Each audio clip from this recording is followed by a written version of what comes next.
Même la bedaine. Les quelques kilos en trop sur le ventre, ça serait grave. Ça s'appellerait le syndrome de la bedaine.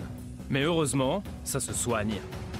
Mais tout d'abord, parlons surpoids. Vous avez sans doute remarqué que nos jeunes portent de plus en plus le pneu à la taille.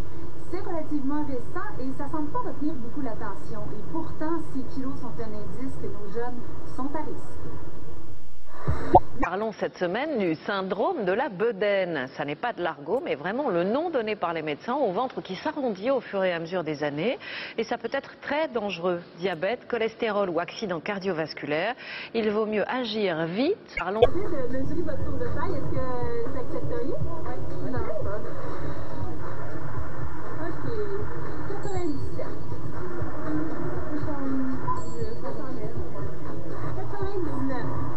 C'est bon ça ou c'est... Simplement avoir un gros ventre, est-ce qu'un gros ventre est dangereux pour la santé? Alors, ça peut l'être. Le syndrome de la bedaine. Une maladie qui serait liée au surpoids, associée au diabète, à l'hypertension et au cholestérol. À traiter rapidement pour éviter les risques d'accidents cardiovasculaires. En résumé, une priorité de santé publique. Gardons l'esprit maintenant que c'est maintenant la norme au Québec. En Amérique du Nord, les Américains sont pires que nous d'ailleurs, d'être soit en surpoids ou d'être obèse.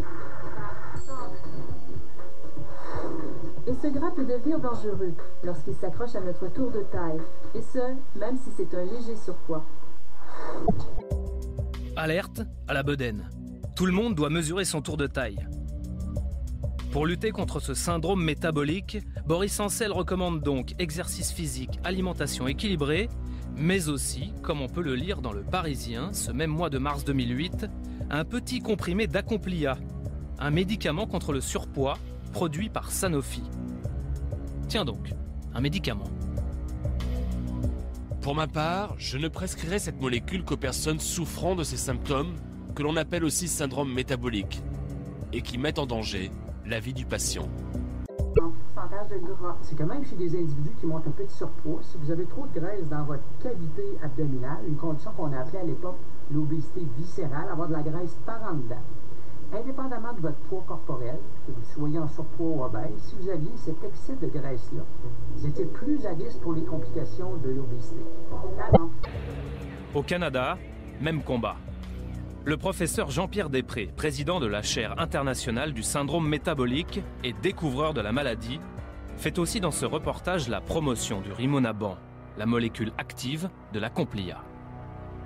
Cette molécule, la première du genre, s'attaque spécifiquement aux anomalies du syndrome métabolique. La dose de 20 mg par jour, on a observé que le Rimonabant induisait une fonte très importante, justement du tour de taille qui prédit cette mauvaise graisse abdominale dangereuse pour la santé. Donc, on aura éventuellement, le jour où le Rimonabant sera disponible sur le marché, une molécule véritablement efficace qui va s'attaquer à la cause de ces complications. En 6 mois, il a perdu 5 cm de tour de taille, mais il doit continuer ses efforts pour ne plus être à risque de maladie. L'objectif est un tour de taille de 75 cm. Et c'est là qu'il faut être très vigilant et dire, ben là, à partir du moment où les petits voyants rouges commencent à s'allumer, avant que les problèmes de santé comme le diabète de type 2 se développent, ben là, il faut recalibrer les habitudes de vie et cibler la diminution du tour de taille. Philippe Even dresse aussi le même constat. Le syndrome métabolique ne serait que du vent. Les risques des maladies ne s'ajoutent pas, sont les mêmes. Traiter 4 maladies au nom du syndrome métabolique à quelqu'un qui n'a que les prémices de l'une d'entre elles, ça n'a pas d'autre nom qu'une escroquerie. C'est pas la génétique qui a changé, c'est nos habitudes de vie qui ont changé. La nourriture est connue. Franchement, il a vraiment bien fonctionné, ce plan de communication. Les journalistes pensaient faire un travail de sensibilisation important, en alertant les gens sur un problème grave. Mais la réalité semble bien différente. Un tour de taille que l'on gagne sans s'en rendre compte, en raison du manque d'exercice, d'une alimentation trop grasse, mais aussi trop sucrée. Vous pensez qu'il faudrait vous diminuer votre alimentation? Bon, les desserts? Commencez par les desserts? Oui, les jujubes? Oui. Des fois, je prends trop.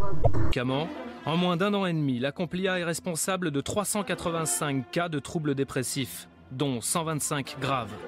69 patients déclarent des tendances suicidaires. Au total, selon l'agence française, la Complia fait 10 morts, dont 4 par suicide.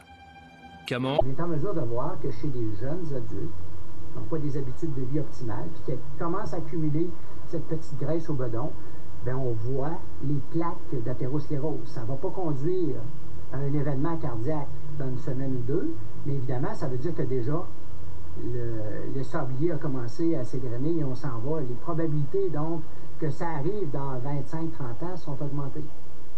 Le docteur Jean-Pierre Després est l'un des... Pourquoi le professeur Després, qui a pris part aux essais cliniques, n'a-t-il pas tiré la sonnette d'alarme? Un article de 2007, sur lequel nous avons mis la main, nous donne peut-être un élément de réponse. 15 millions de dollars. C'est ce que le professeur Després, le découvreur du syndrome de la bedaine, aurait perçu de Sanofi pour mettre sur pied une prestigieuse fondation sur cette maladie. Son objectif, faire parler au maximum du syndrome. Un pactole que le professeur préférerait oublier. Ils ont financé la chaire au début, lorsque la chaire a été lancée, justement pour qu'il y ait de l'éducation par rapport à l'obésité abdominale. De combien est financé? Oh, c'était, je peux vous dire, quelque chose comme 1 million d'euros par année. 1 million d'euros par année, mais sur combien d'années? Sur 5 années, alors de 2005 à 2009. C'était pas 15 millions précisément, plutôt? Bien, ça dépend. C'est qu'il y a eu 2 budgets. Il faudra que je vous montre les budgets à l'université. Il y a eu un budget pour notre site Internet et il y a eu un budget aussi pour la chaire, carrément les activités éducatives de la chaire. Le pourcentage de gras. C'est que même chez des individus qui montent un peu de surpoids, si vous avez trop de graisse dans votre cavité abdominale, une condition qu'on a appelée à l'époque l'obésité viscérale, avoir de la graisse par en dedans, indépendamment de votre poids corporel, que vous soyez en surpoids ou obèse, si vous aviez cet excès de graisse-là, vous étiez plus à risque pour les complications de l'obésité. Ce que la compagnie disait. Mais moi, j'ai l'impression que vous avez été un peu dans la valise de la compagnie, justement, qui s'est servi un peu des études de M. Després, une autorité en matière de lutte contre l'obésité, et qu'on s'est servi de vos études, évidemment, pour faire la promotion de ce médicament. Ah ben ça, c'est bien dommage. Mais ça, moi, c'est pas... C'est votre sentiment aussi? Ben, c'est clair que c'est dommage, écoutez. C'est malheureux. Tout à fait. Vous ne dites pas, mais j'ai été un peu abusé de cette façon-là par l'industrie pharmaceutique. Oui. La réponse est oui. Ça, oui. Abusé? Trahi? Mais bon, pas sûr que le professeur Després regrette pour autant les 15 millions de dollars offerts généreusement par Sanofi à son institut consacré au syndrome de la bedaine.